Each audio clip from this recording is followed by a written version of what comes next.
There we go. Maybe, maybe not.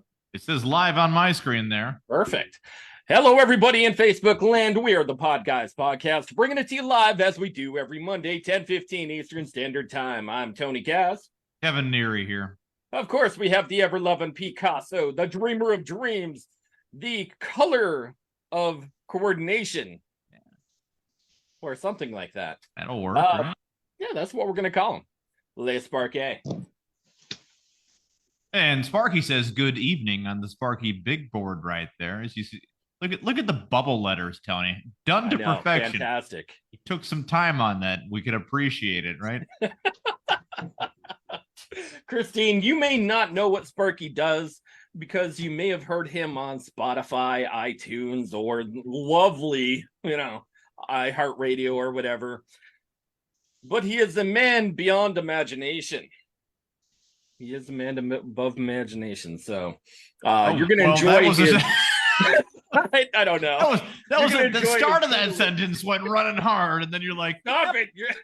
You're going to enjoy his tutelage today. Right. That was like the Slim Fast fucking diet, man. You started off with good intentions on that sentence, then ended real quick. I quit. I'm out. Introduce our guest, Kevin, would you? Absolutely. Christine Bright is a life coach, behavioral specialist for children and adult children. I'll call them that too, because there are some people that just don't grow up. A well-known author. I'm going to just throw that out there because if you're at that level where she's at, I'm guessing and guaranteeing a book or two have been written. So am I right on that or no? Yeah, I have one Amazon. Amazon he leaves me with no information, and I'm just Amazon bestseller here. Amazon bestseller. Now, between all the books that are on Amazon right now, you should probably be looking up Christine Bright. If you do have kids, or if you're just interested in our guest, generally speaking. Sparky is the resident artist here. Whatever we do talk about, Sparky draws a very specific graphical image of what's going on in the conversation.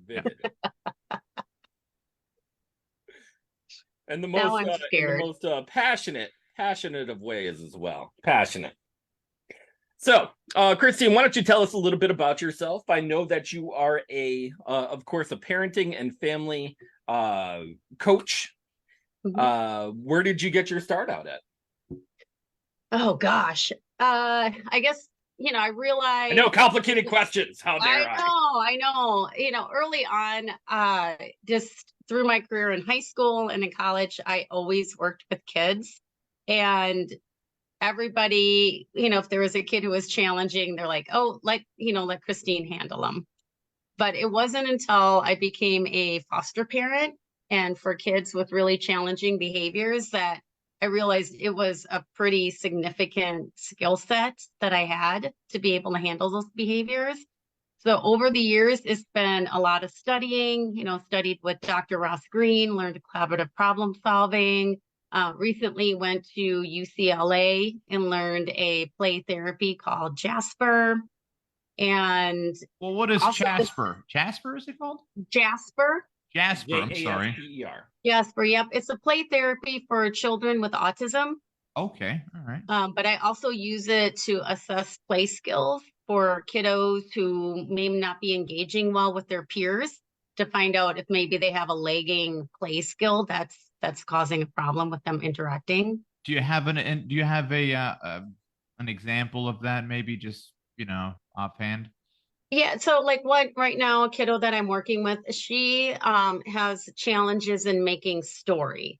So she'll take toys and she'll the play assessment. She'll organize them. Like she put all the different toys in all the Legos were in a category, all the little people were in the category, all the little rocks were put together, and then she would start wandering, which meant I don't know what to do next with what I have.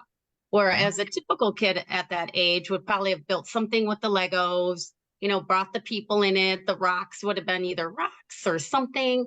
So that is causing her to not interact well with her peers because they have ideas on what to do next and she doesn't have any.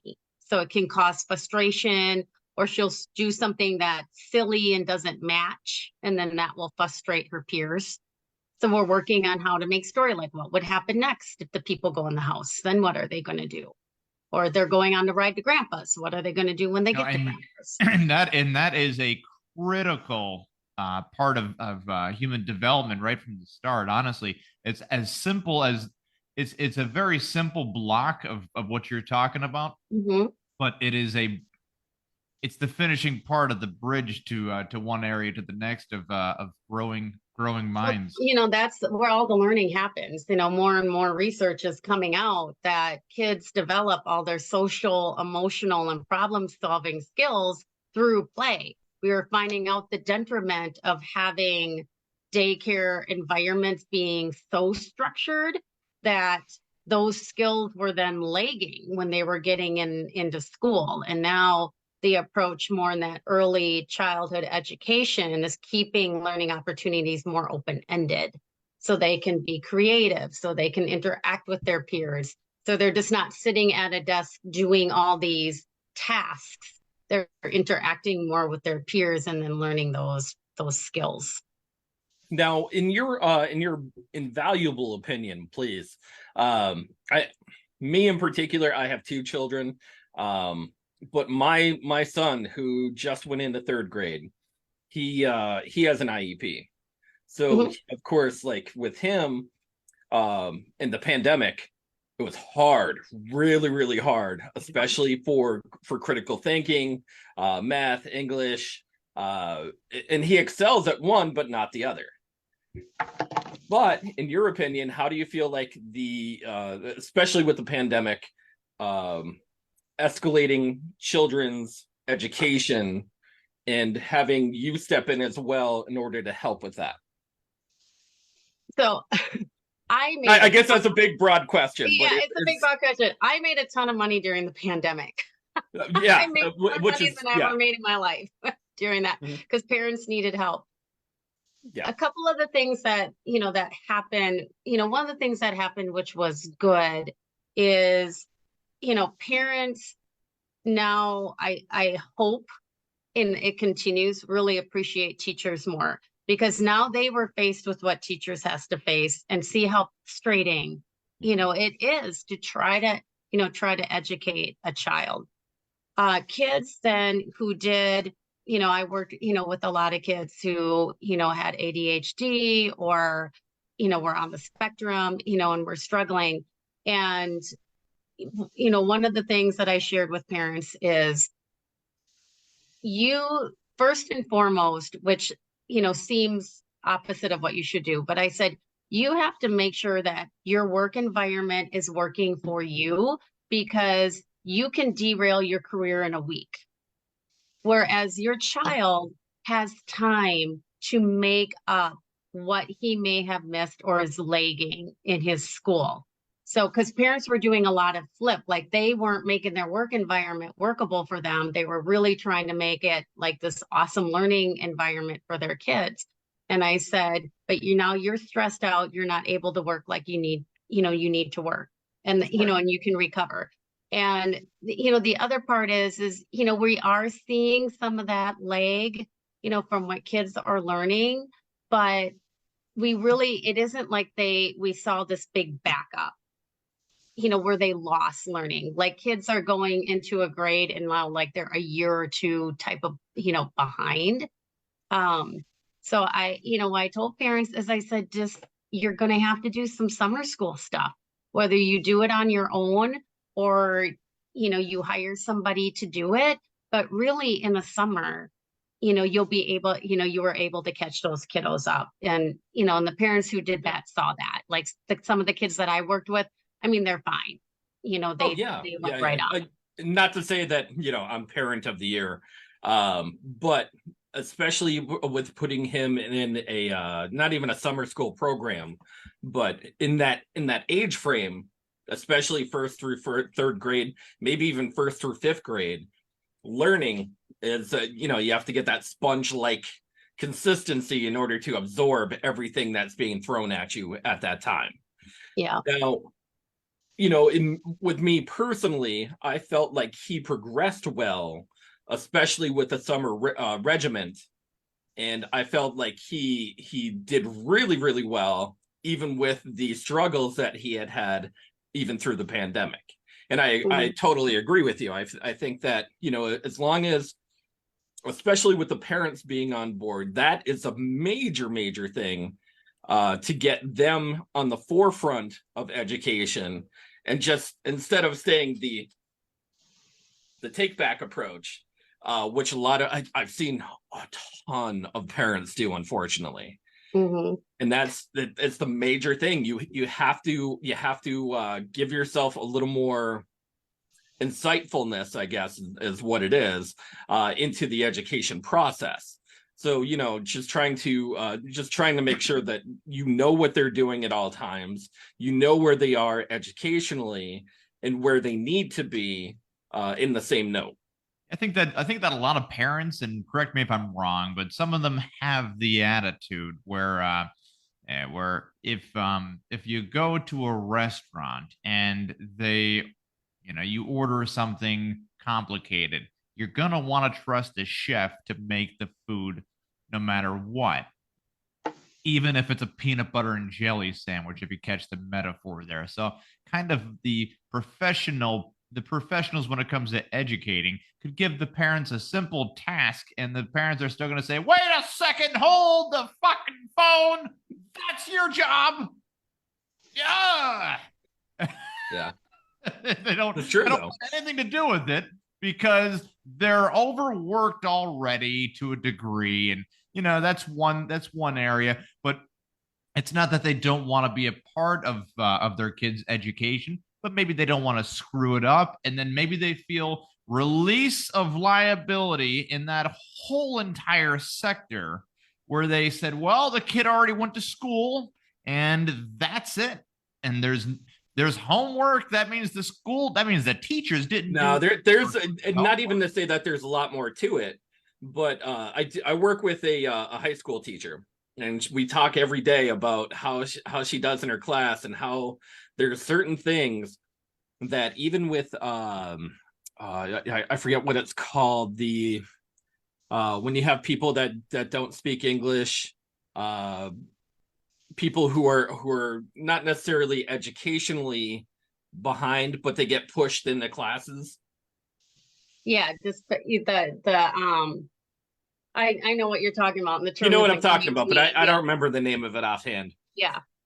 So those particular kids get lost in the background.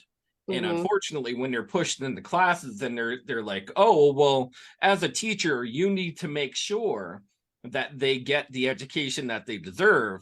And not only the education that they deserve, the education that they need, even though they may be a step or 10 even behind the other students.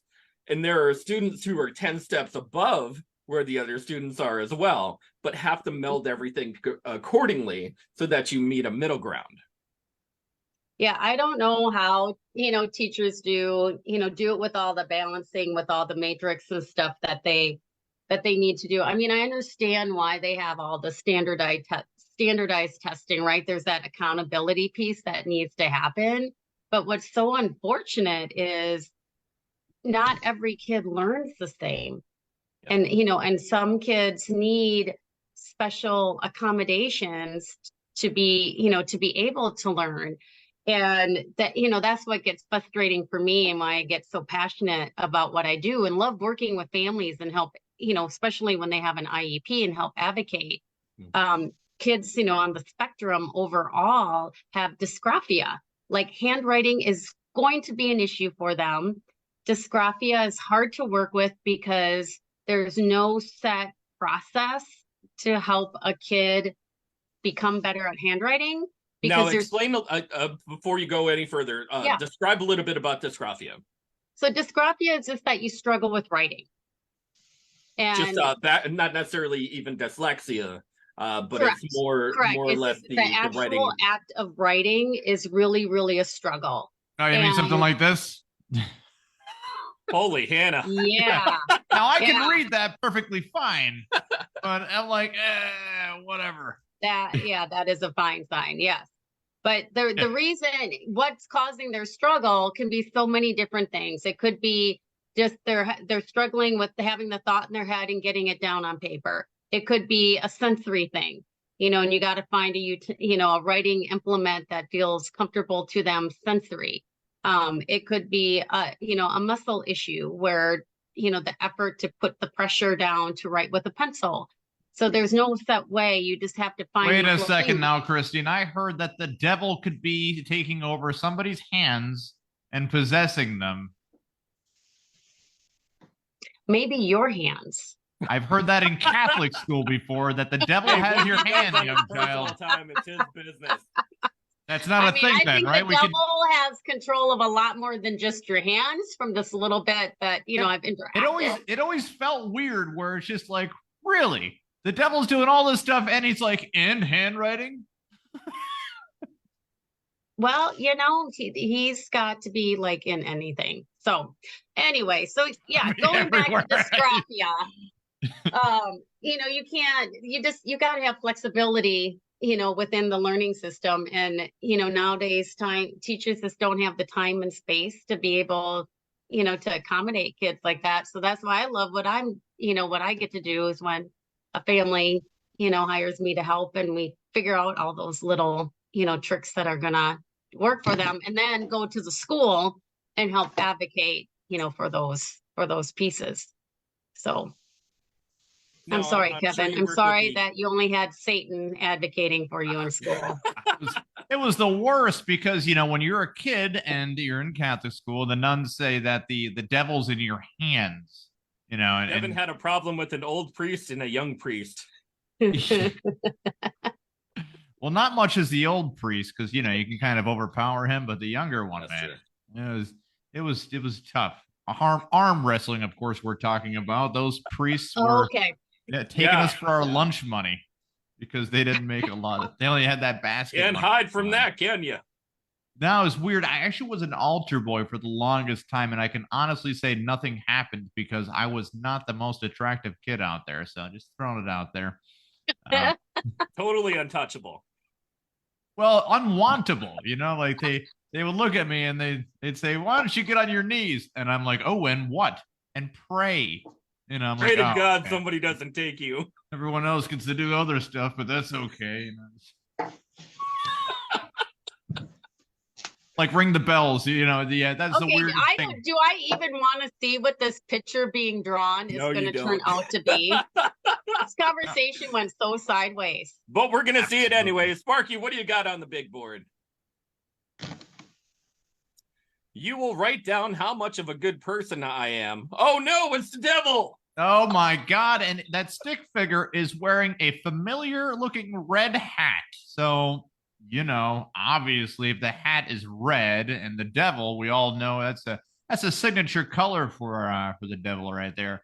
Not saying that if you have a red hat, like if you're a Phillies fan or other red hats out there, that you're a terrible person, but just throwing it out there.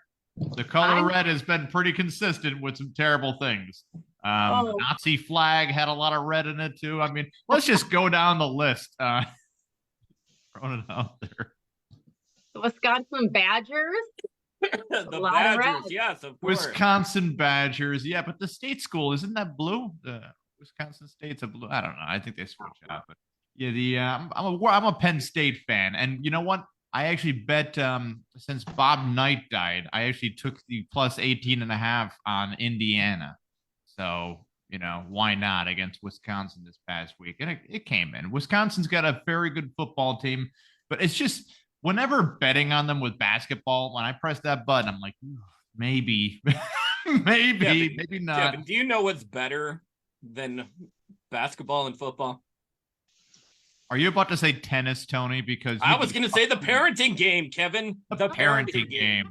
Absolutely. We wanted to get into that. Yeah, I'm worried now. I have red in my logo. Oh, that's true. Yeah, but it's not like it's a red background followed up, The blonde hair hides your devil horns pretty well. So Oh, that's so nice that you say it's blonde. That's great, honey. oh it is. Oh, you look very it's like a platinum right there. It's There we go. the highest level of precious metals is when you take gold and melt it down, and then the offwards are the better parts, the platinum right there. It's www.parentinggamewins.com. Do I have that correct, Christine? You do have that correct. The welcome to parentinggames.com. To start, well, why don't you tell us about it rather than me reading off word for word right here? The words on the cue card. The parenting game. It's a very easy to navigate website right there. You get to learn about I see 5 stars comes from everybody. I'm sure you wouldn't put the 4-star person on there to hide that 4-star person. I know, right? Mm-hmm. Yeah, but you can put your name and email at the bottom to get your free copy and win a parenting playbook. And you wrote the parenting playbook, is that correct? Yeah. So how parenting game kind of came to be is, I work with kids who are very behavioral, and parents are usually pretty worn out at the end of their rope. And when I started looking at other parenting sites and stuff, everything was very fluffy, pastel colors, elephants and giraffe. And I'm going, the parents that I'm working with will give those websites the finger. There is no fluffy little cute elephants and giraffes right now. It is chaos here and a lot of behavioral stuff. And I started thinking about, it's a lot of strategy, and it's sometimes that you feel like a game. Sometimes you're in it and you're like, today I'm going to win. They are not going to win. I'm going to win. So that's the thought process that went behind parenting game. And then I also wanted it to be appealing to guys, because again, a lot of the parenting stuff is very fluffy. And so everything is based on sports analogy. The whole playbook is about, there's different plays that you look up, and these plays are actual strategies, behavioral strategies. And we talk about having the proper stance, just like in. Well, that's a great way to put it too. That way, both partners, hopefully, that there's still both a husband and a wife rolling in there with the parent when tackling on the parenting game, they can act as a team together. Yep. We do. Yeah. We do a lot of, team play, and just, the stance you need to take. And so that's how it all came. And just as I thought about it, it just started becoming just a lot of sports analogy type stuff. And then I was like, well, kids don't come with a manual, but now you can get the playbook. And not that we're trying to give away the farm for free, Christine. We're not trying to give away the farm. But what kind of advice would you give to struggling parents, especially with them at home, struggling with their kids from day-to-day activities, complaining, and just regular defiance in general, nothing too off the radar? But what would be your best advice to get structure in the household? To get duct tape and reverse the locks on their bedroom doors. That's perfect. See, a lot of kidnappers lots of Ritalin that tactic right there, and they are great with kids because they've never lost kids, unlike the people. Yeah. Unlike the people that first have the. This is just stuff I can't, normally put out there. We decide at the school that I work at too. We were joking around the other day, and I think it was Johnny Carson. Didn't he do where he wore the Velcro suit and he'd jump on the trampoline and they'd stick to the wall? Oh yeah. Yeah. Okay. And I was like, we just need one of those. We just Velcro these kids who are dysregulated to the wall. And then once they're regulated, then we'll take them down, put them back in class. That would be a fun spot for some kids. Huh? That would be a fun spot for some kids. I think they would. I think it would be great. They'd just be like, I'm just regulated. I actually did that once. And I dressed up in a Velcro suit, and I went up against a bullseye, and they call it the human fly trap. Oh, that's right. I think it would be great. The biggest thing, and this, I'll be interested to see how this busts open conversation with you guys. Parents have become so passive, and it drives me nuts.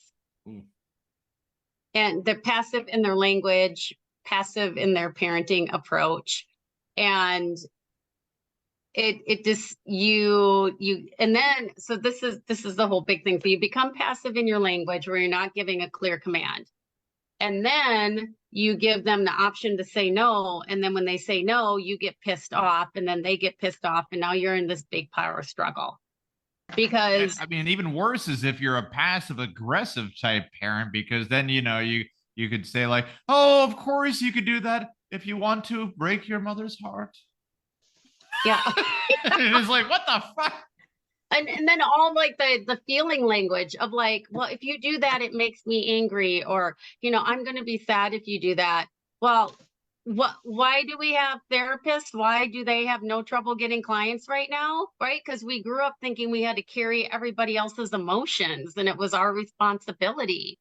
And it's those simple, simple things that we just don't think about that are passed along. But, passive language of, oh, would you do that for me, please, honey? Yeah, no, unload the dishwasher. I don't want to. Unload the dishwasher. I want to go play. Unload the dishwasher, then you can play. There are consequences. Now should the next step be hey, how about this? I'll help you unload the dishwasher and we can both go outside and play. Or you can do it yourself and go outside and play by yourself. Something like that, or no? Is that a negotiation? It depends on the situation.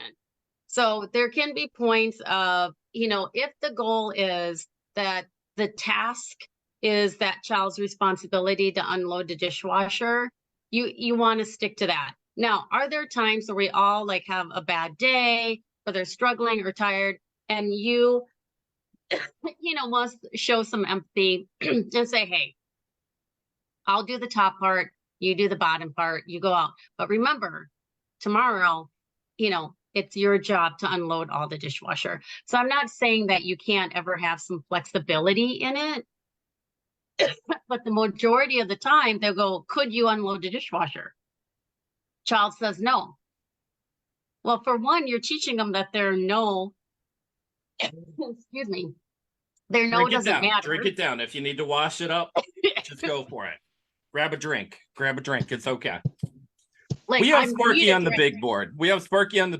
And he has a delightful little ditty of a picture. I can't even see what he drew. What is it? There it is. He says, here you go, Coach Harbaugh. I got the parent. All right. Here you go, Coach Harbaugh. I got the parenting playbook. This will be an easy win. I'm guessing it's a Michigan, okay, I like that one. Wisconsin joke right there. Now Coach Harbaugh was actually stealing playbooks or something to that degree, having espionage on the rest of the Big Ten conference. So kind of taking a book out of a page out of the book of Bill Belichick there, I guess, right? Now, Christy, we do have some stories here. I just want to get into a couple of them that you're going to actually be an expert on, whether you know it or not. So this one comes from the Daily Mail. Only expert advice. Absolutely. So it's not really expert advice. It's just so here we go. Russian woman, 23 years old, who welcomed 10 surrogate babies in 10 months with her millionaire husband, claims they hope to have 105 children carried by other women. Now, does that kind of feel like rich people kidnapping or like some kind of breeder arc thing going on there? I just like want to know the why. Like, why do you want to have that many kids? Are you going to care for them all? And I mean, why not? I mean, she's having everybody else carry them. She's not going to have any effect on her body. I mean, that is kind of perfect. So it's kind of weird too. It is weird. If you're setting up, it's like you set up a farm full of humans, and you just got some studs coming in to get them pregnant, and you're like, oh no, I'm just here for the babies. We let the women roam free after they're done with the pregnancy. because the astronomical number she threw out there was 105 children. And by the way, she's saying this to somebody who said, hey, be careful what you're saying. We're going to print this and make sure everyone knows how you feel. And then she throws out the number 105. So that number is probably censored onto what her true intention might be. The real number might have been 500. But she said to herself, I'm going to behave and put it at 105 right there. Her husband, by the way, is 56 years old. There's no way he's going to live past this. There's just going to be a woman surrounded by children and growing children. She'll end up, yeah. But then do we have to worry about where like these kids could end up being like interrelated and stuff if she's having like all these surrogates? See, now you're thinking. It does beg the question that the kids, when they grow up, if they're gonna be online and they go into that creepy area of online, they're going to be looking at that. You're thinking too small on this. This brings in a whole new genre of Pornhub into Russian stepbro and Russian stepsister. Yeah, not your stepsister. You know, you got 10 of them.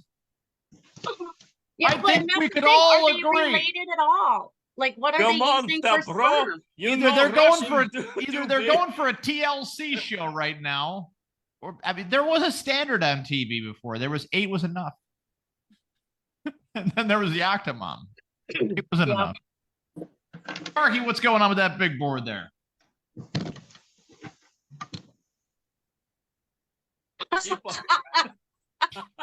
Keep on your catcher's mask. Here comes the Madonna machine gun right there. And as you can see, that is Madonna's vagina firing out children at a person that can only be described as the doctor trying to catch it with a catcher's mask on. The Madonna's vagina sketch continues to roll on through last year. Madonna actually had a Christine, for you're not familiar, but our audience is, that we got on talking about how Madonna wanted to have an NFT specifically for her naughty parts, okay? And hey, you know that some women feel that it's a very freeing thing to do to just put that on a non-fungible token as a part of artwork and stuff. And who am I to say what is and what isn't art? But rumor has it that people were, when looking at the current day vagina of Madonna, they were getting queasy feelings and trying to sue the artist. And so one person from Kentucky sued, saying that they feel their son had been possessed by the Madonna vagina itself, and tried suing the artist, where she settled out of court for $10,000. Weird. But yeah, why would you settle if it's not true? I know there's got to be some kind of truth to the idea. I need to think of something stupid to sue somebody about. I could use some extra cash. Well, we're here for that, you know. If anybody wants to sue, I think I'll be traumatized after this podcast. Most people, if not traumatized, we did not do our job. That's true. Here's speaking of traumatizing events. Now, this is one that you'll have something to talk about here. In the New York Post, it says, my kids saw my husband and I having sex, and I think they're traumatized. Will there be a baby soon? ? So the thing that's kind of fucked up in this story is they finished.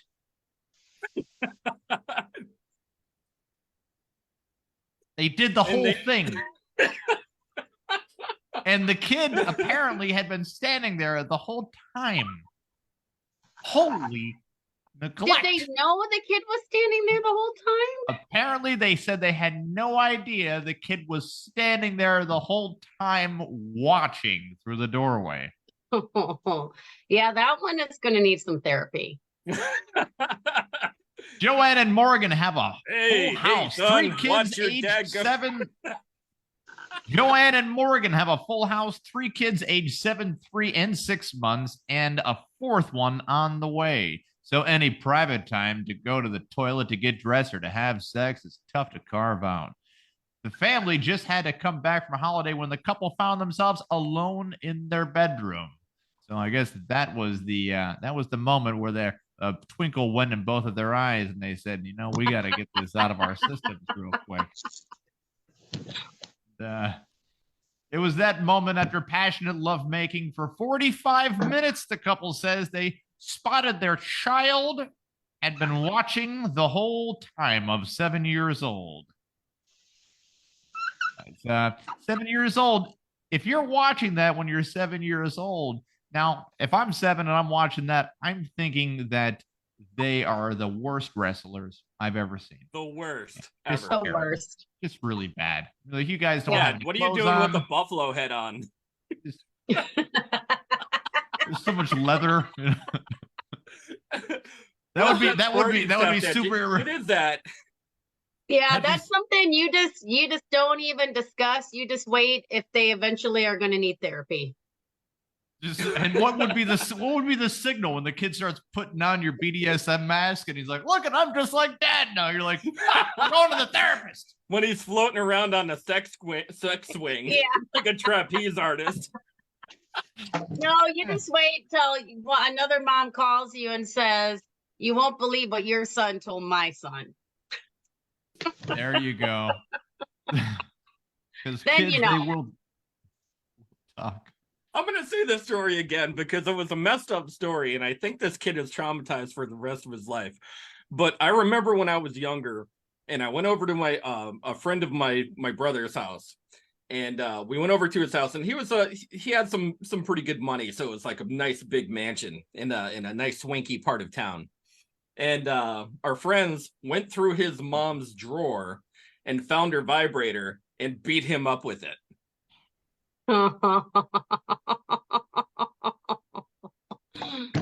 See, moms and dads, man, you gotta lock that stuff up. Yeah, for real. Get a coded safe. Yeah, just Something. the gun and the vibrator in the safe. Now, here's something we're going to need your detailed opinion on real quick, and then we'll get to Sparky's big board, no problem. This is from last week's story there, Tony. Last week's story, and it is about the woman who divorced husband to marry stepson, now has 2 children together. Christine, how are those 2 children, or how soon are those 2 children going to need therapy? Yeah, you heard it right. You definitely heard it right. Again. So what did she do? A woman divorced her husband and just to marry her stepson.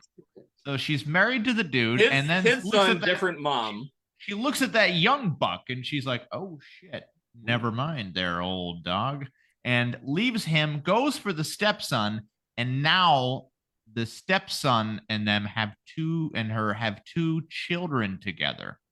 That is so weird. Like, do you ever tell them that I was married to your grandpa? That Right? is that gets to be a messy Thanksgiving, of course, That's a messier experience. That's a messier Thanksgiving than the Octomom, where the kids get to see their actual dad looking like the turkey baster that fucking got her pregnant to begin with.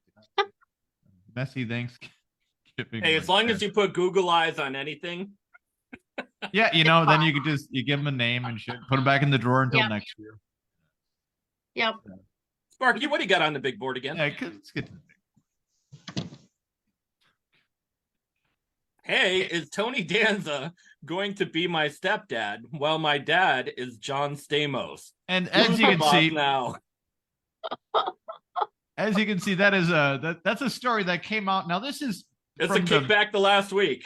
This is an actual picture from John Stamos' life story that he put out there. Now, Christine, John Stamos said that Tony Danza was having sex with his girlfriend or whatever, and that just shows you, how terribly C-class celebrity John Stamos' life has been. Because say you're going on with John Stamos, and Tony Danza says, "Hey, I'm not John Stamos," and you're like, "You're right. Let's fuck."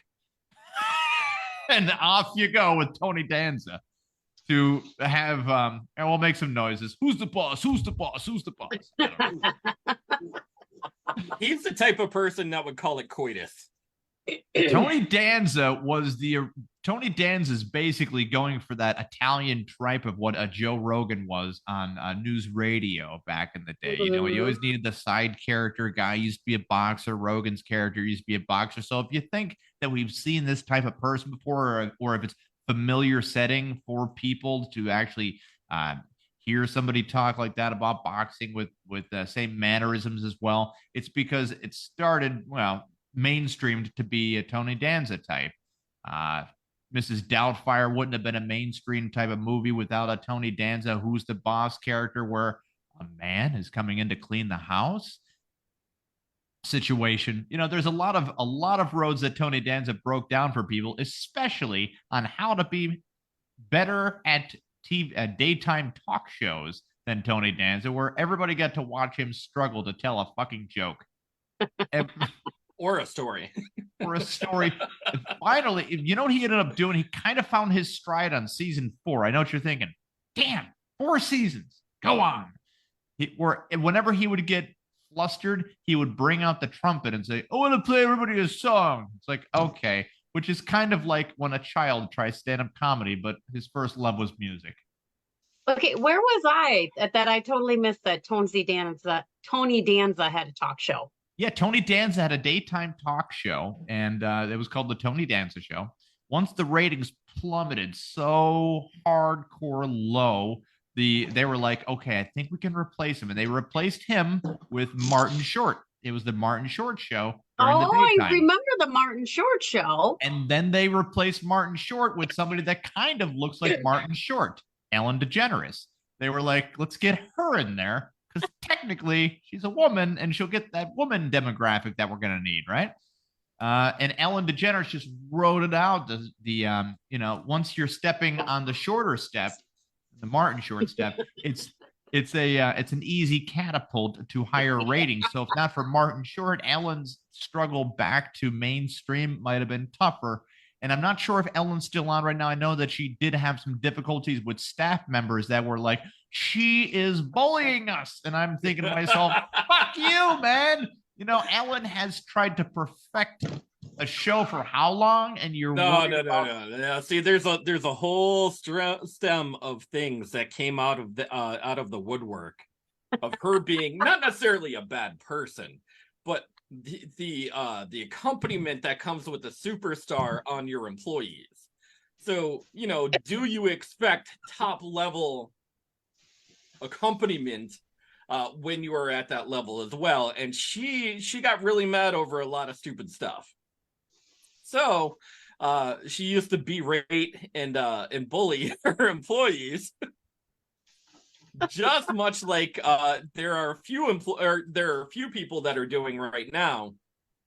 You'll see them come out in the news, such as Lizzo, who is berating employees. Lizzo apparently wanted her employees to eat broccoli out of the vaginas of strippers in Amsterdam. Bananas. It's bananas. I'm sorry. Bananas. Which probably isn't, it is still healthy, I guess. But is it sanitary, though? What's that? Is it sanitary? No. No. It might be healthy, but is it sanitary? She was worried about their potassium levels. I didn't see the serve safe on the side of the strip club in Amsterdam. So, anything sanitary there? Oh man, I don't think so. Here's another therapy session question there for you, Christine, and we're gonna push it over to Sparky's big board real quick. Sparky, flip that fucker around real quick. Tony Danza's last guest during his skiing TV show special. What the hell? It was a tree. Okay. Tony Danza meets tree. Did he get into an accident that I don't know about? Yes. What the fuck happened? What do you mean? He broke his leg, didn't he? Oh my God. Shattered his pelvis. Hitting skiing, was it? Yeah. That's terrible. That's when you take a taxi, right? Okay. So this is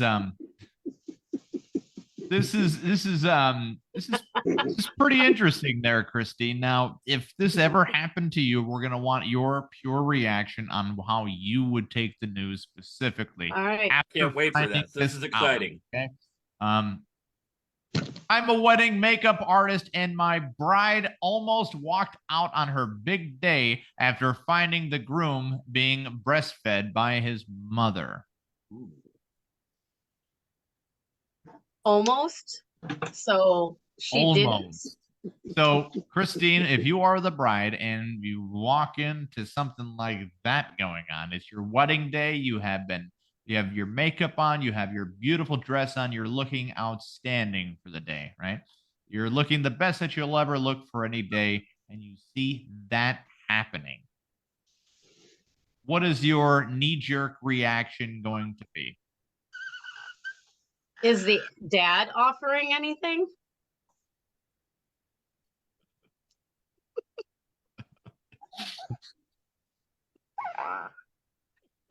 I like where your head's at. Going, I like it. Yeah. She just went for the older model there, Tony. She's Like, I feel like wedding planner Georgie Mitchell. She left out one or two things from the story. And not only is it much worse than cheating, but when you're breastfeeding from your mother, how can you kiss someone, let alone do other mouth things? I want to know, like, how old are we talking here? Like, were they was this a teenage wedding? Are they in their 30s? Oh, that's a good question. A wedding makeup artist a wedding makeup artist has claimed one of her brides almost called off her wedding after discovering her groom being breastfed by his mother at the wedding. And the latest episode of Unfiltered Bride Podcast, host Georgia Mitchell, who is a professional UK wedding planner, explained how she had told the story by someone she had previously worked with, referring to makeup artist by a fake name, we'll call it Jenny, relayed how she had just finished the bride's face hair when she needed to go use the restroom.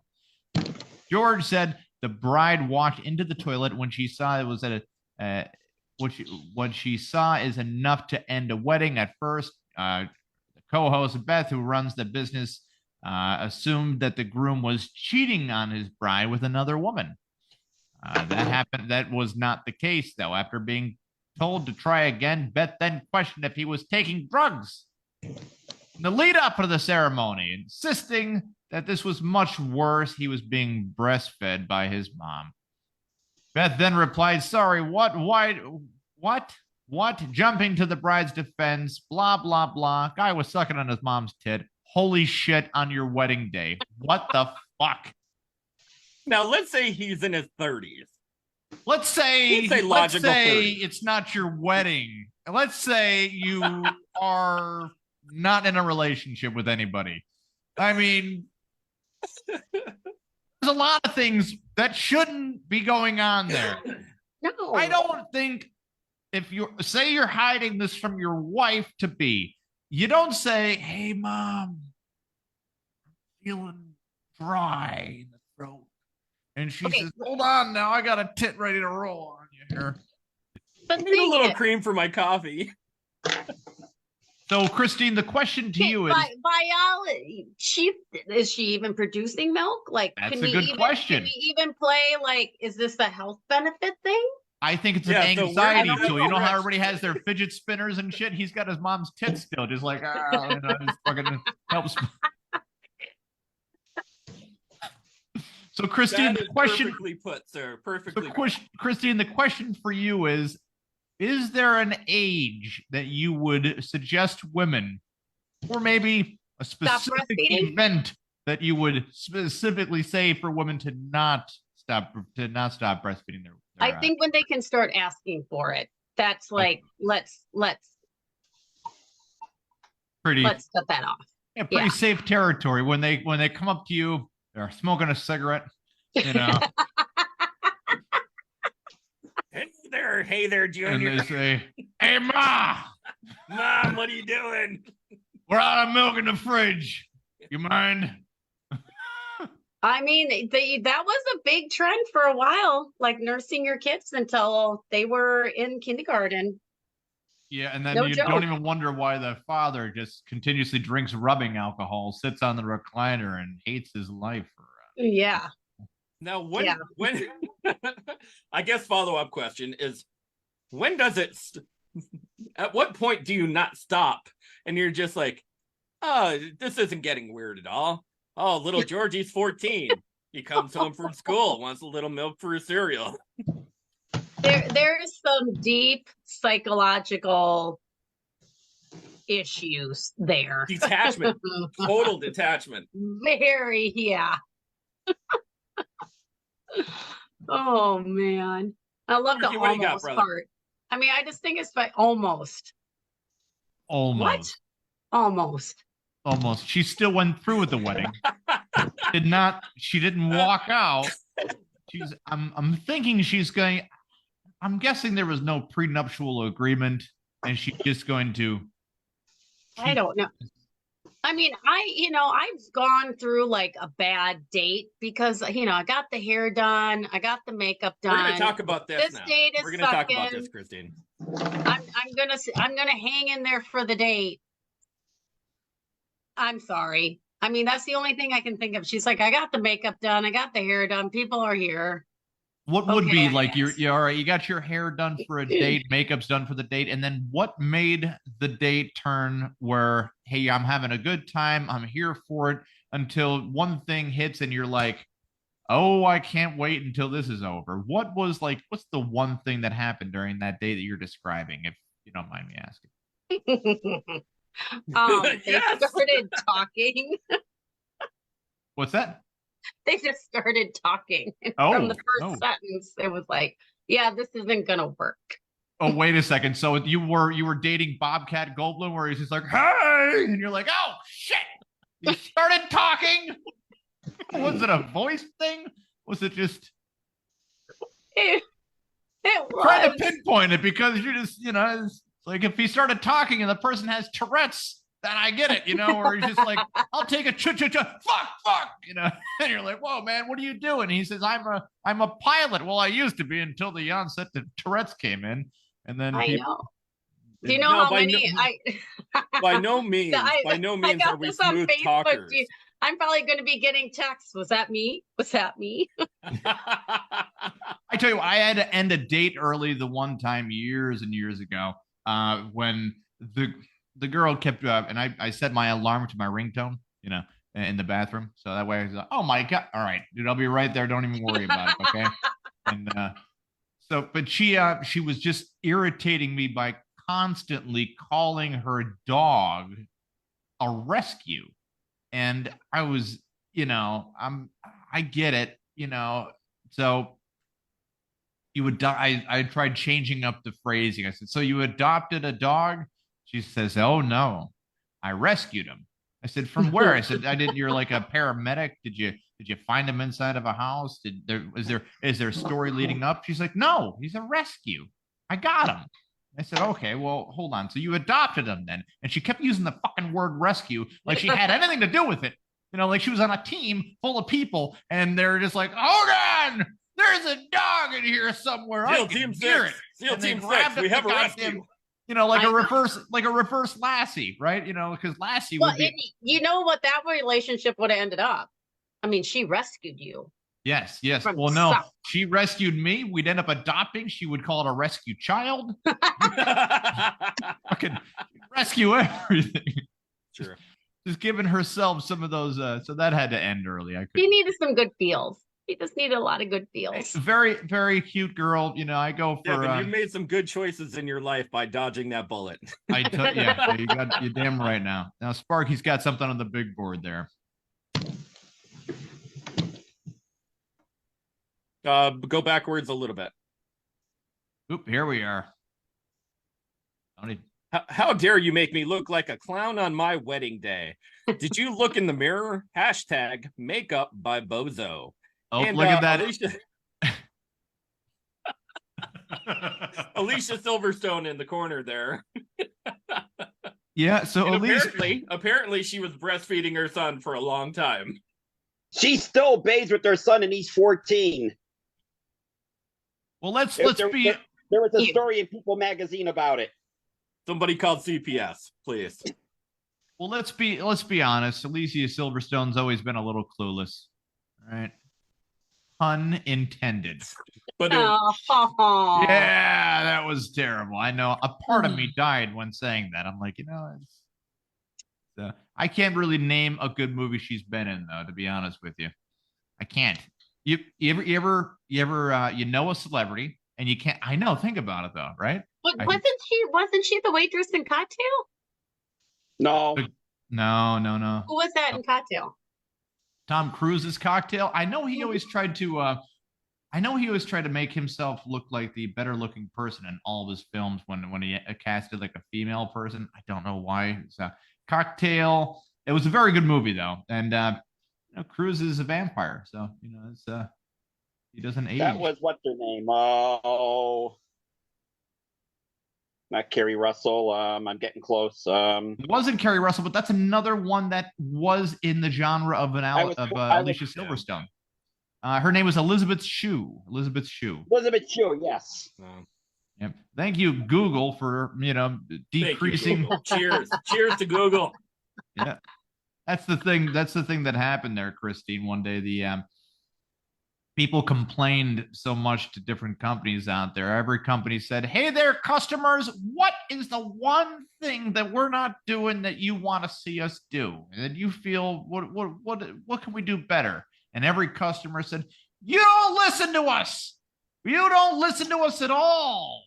So they said, "Okay, great." 20 years later, they said, "Okay, there, customers, what are we doing that we could do better?" They said, "We're listened to all the time. I fucking got on my phone." And I know. there's no pleasing the masses when it comes down to that idea. Christine, one last question before we start to wrap stuff up.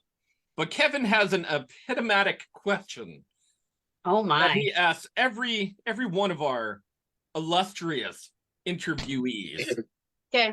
Now, Christine, we've known each other for about an hour now, but I know. on this day, November 6, 2023, on the Podguyz Podcast, would you consider this the peak of your career? Sure. Some people have been kind and said sure. Other people have said, "Are you out of your goddamn mind?" And now we talk to Hollywood stars. This is the. Can I say this has been the most unique experience of my career? Excellent. That's what we try to aim for. We're just always aiming at 4 out of 5 stars, just a little above average. We're not trying to be a fake Amazon review. Where you're I just need to know, Kevin, are you single? I'm actually engaged. Hey, I'm a day of wedding coordinator. Are you really? Yeah. Nice. Well, we have a weird little love story, to be honest with you. Me and Janice. Oh, Gag, I don't want to hear it. I know nobody does. Here it comes. Nobody does want to. No, it's not going to come, Tony. There's always one. Do we have enough time for this? Do we have enough time? Make it quick. Let's go. Oh no, I'm not. I was damn serious. I'm not explaining the story all over again. I'll put that off the air, if anything. Oh, okay. I know. All right. Oh, you're a gushy mushy Just give her story. the YouTube page. That's all. What happened about Joe Biden? What did you say, Sparky?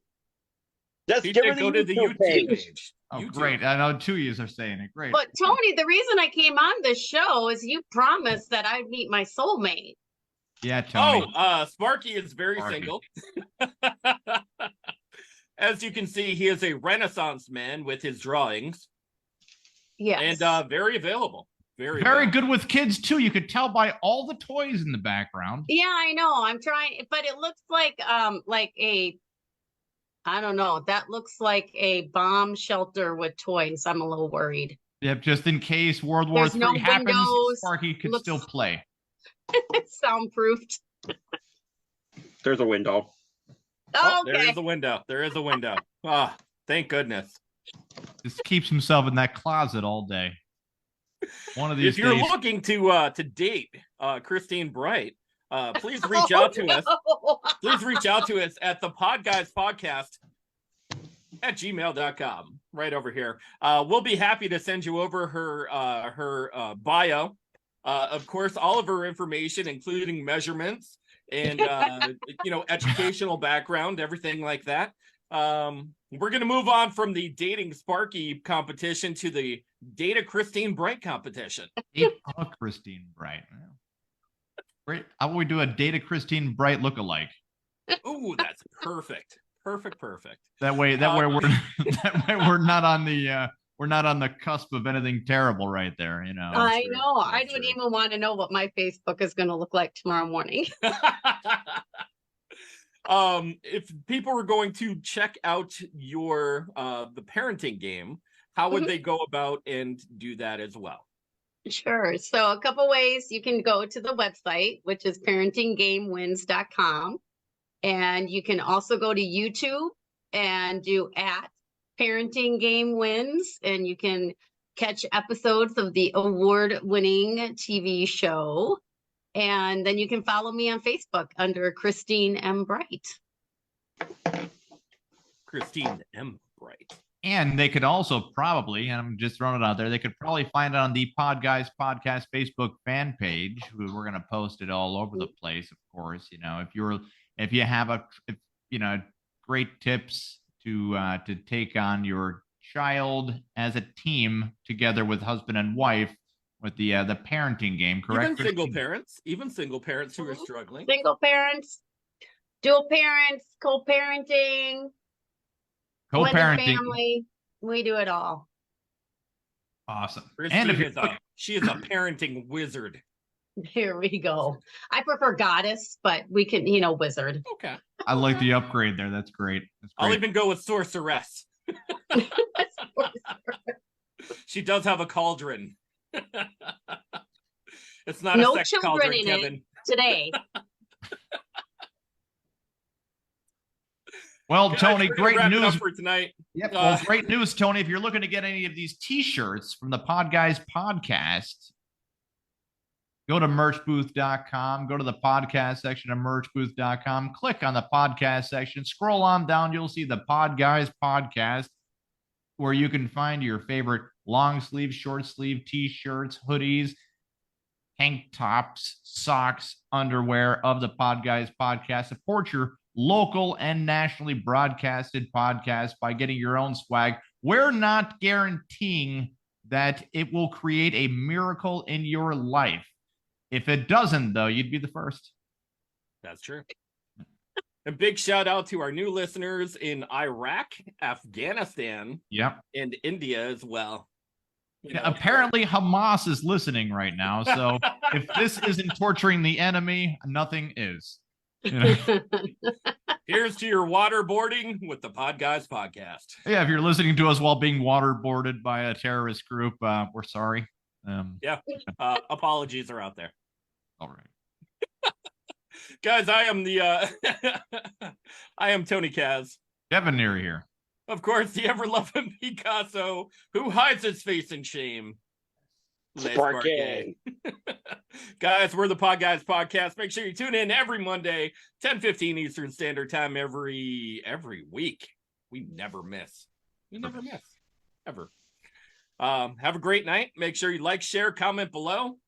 Big shout out to Christine Bright. Check her out. Check out her YouTube page. Amazing guest. Have a great night, guys. Bye.